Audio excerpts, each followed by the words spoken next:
When I was 18, I thought I had it all figured out. Yes, I was very prideful, but the older you get, the more you learn certain valuable lessons. And today I'm going over the 10 most important lessons I've learned, what I think are essential life lessons for any guy who's under 25. This is coming from a guy who's at the ripe age of 22, but it goes without saying that maturity doesn't always reflect your age. In fact, each one of these lessons, once I started to really understand them, I felt like it was getting me one step up to being more mature and overall just a better person. By far, one of the best things I've learned is you don't know everything, which sounds super simple, but trust me when I say every guy deals with this. You have to learn how to swallow your pride. Like I said, when I was 18, I thought I had it all figured out. And when anybody would tell me otherwise, it was an immediate no. And even right now, you might consider yourself the kind of guy who always wants to learn something, but ask yourself this: if somebody challenges something that you already think you know, are you the kind of person to actually listen to them? Or do you dismiss it because you feel like you already know this? That's exactly how I was. Not gonna lie, sometimes I'm still like that, but it is very important to know that you do not have everything figured out, even on things that you already consider yourself good at. You have to be more open to the fact that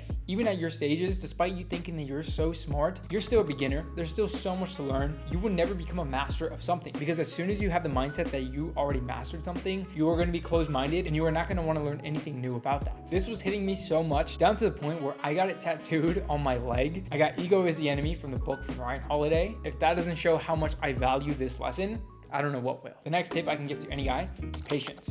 Again, this sounds very simple, but if you're just like me, you want everything fast. And if right now you're a teenager, I know for a fact it is worrying you like crazy. You're constantly thinking, will I achieve my goals? Reason why I know that is because I was the same exact way, especially on my later years of high school. I was always stressed and worrying about the future, thinking, what would happen if I don't achieve this? I'll be honest, if 16-year-old Aaron saw what I'm doing today, he'd be nothing but excited. But knowing me, unfortunately, I would probably kick back and relax, thinking I don't have to work as hard because I know I'm gonna achieve something. So it's that worrying that can push you to be further, but you can't expect everything to fall in your lap, especially if you think it's coming soon. Chances are it's not. Achieving your goals is a slow and rigorous process. And if you are achieving your goals like that, chances are you're not setting your goals high enough. But again, you have to understand that that worrying is probably pushing you further. So although it is a good thing, you still have to learn the importance of being patient. The next thing is learning to listen. These days, everybody talks and nobody listens. Everybody wants to seem like the smartest guy in the room who has everything figured out. Take it from me,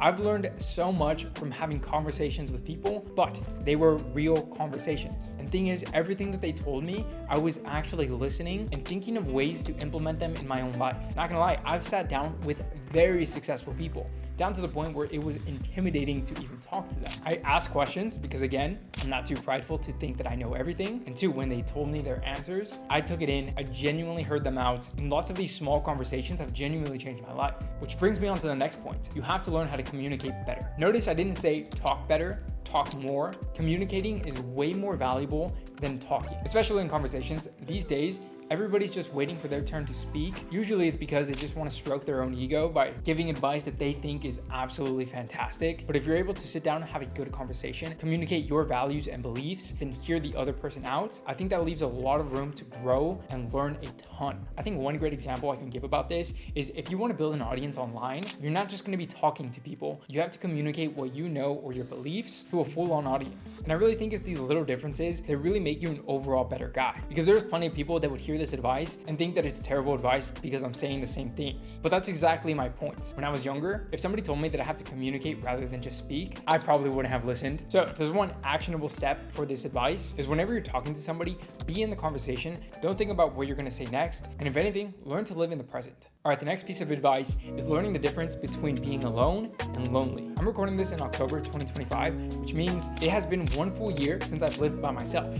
And I'll be honest, for the first 9 months, I felt so lonely. However, these days, nothing has changed. I still spend most of my nights in. I don't really talk to a whole lot of people on my daily basis, but the main difference is I do not feel lonely. I think this just comes down to having peace in solitude. When you're alone, you are a lot more free to do absolutely anything you want. And for me, I take this time to work, to grow, improve, learn as much as I can. Actually, somebody DM'd me the other day because they were going through a breakup, and that was the best advice that I think I can give them, is learn to be alone and not lonely, and that goes for relationships as well. As a guy, we all want a beautiful relationship, but if you don't have that peace of being alone, then again, you're gonna be lonely. And if you've ever heard the phrase, don't shop for groceries when you're hungry, that's the same exact thing. If you're lonely and you're just craving companionship or intimacy, unfortunately, from personal experience, that's exactly how I kept falling into lust. You're probably gonna build relationships that you shouldn't be in. That also goes for friendships. You could have friends that are completely bad for you, but if they are fun to be around with, you are just going to keep going back to those relationships. So that being said,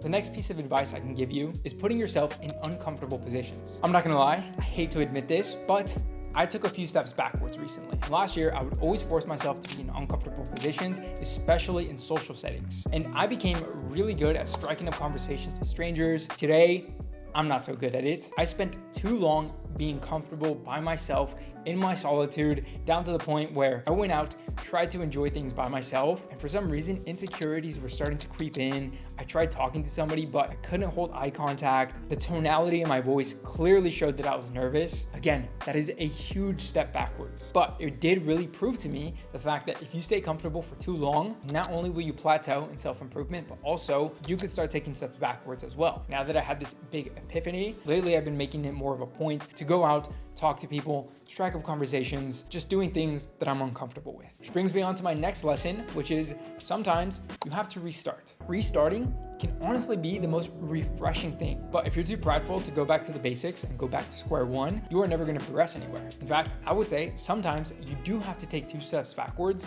in order to take a leap forward. This is an analogy that can go with pretty much anything. I actually learned this from the book Ego is the Enemy. Again, the same book that I got tatted on my shin. It was talking about the lead singer of Kiss. Apparently, despite him joining Kiss and becoming a world famous musician, he would still take guitar lessons. And that's how he was always able to improve and I guess make good music. I don't think I've ever listened to a Kiss song, but the fact that I know who Kiss is kind of says a lot. So think about things in your personal life, academics, business. If you are stuck in a situation, instead of trying to forcefully go forward, sometimes you have to take a deep breath, go back to square one and figure things out. The next thing I learned was actually something that was very toxic, and that is a superiority complex. Not gonna lie, I didn't even want to talk about this just because I hate thinking about this. Especially when I was 18, I started making my first bit of money. I had such a big ego because I was making a lot of money for my age. I also had a pretty decent physique for my age as well. And I would judge others because I thought that I was better than them. If there's one thing that I regret, and especially in the last 5 years,